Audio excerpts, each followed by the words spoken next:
það að taka ákvörðun um fóstureyðingu hrinti af stað ákveðinni atburðarás hjá mér þar sem ég stóð með sjálfur mér og ég ákvað bara, heyrðu, nei, nú gengur ekkert svona kjaftæði lengur. Nú ert þú bara búin að vera hérna að haga þér eins og einhver gelgja, eða þú veist, nú bara þarf að taka ábyrgð á eigin lífi, þú ert búin að taka þessa ákvörðun, þá er eins og að þú standir þig. Og í framhaldinu fyrir mig þá, ég skráði mig í háskólann og ég ætlaði sko aldeilis að standa mig í háskólanum.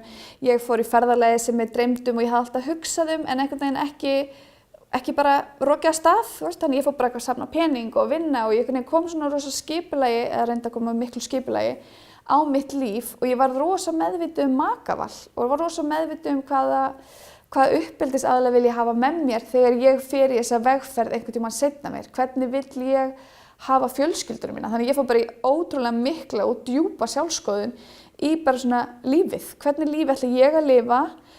Vil ég vera í að senda, að því að einhver frum er búin að skipta sér, er ég þá allt í einu að fara að leggja það á þennan litla einstakling að togast á milli tveggja einstaklinga og fara í öll þau erfiðu samskipti og allt þetta. Þannig að mér fannst svo margt í þessu að ég var bara, heyrðu, ég og þú gerum bara sáttmála, þú kemur seinna, þú ætlar ekki að koma núna, en ég ætla að gera mig bara 150%, þannig að þegar þú kemur, þá verður þetta geggjað.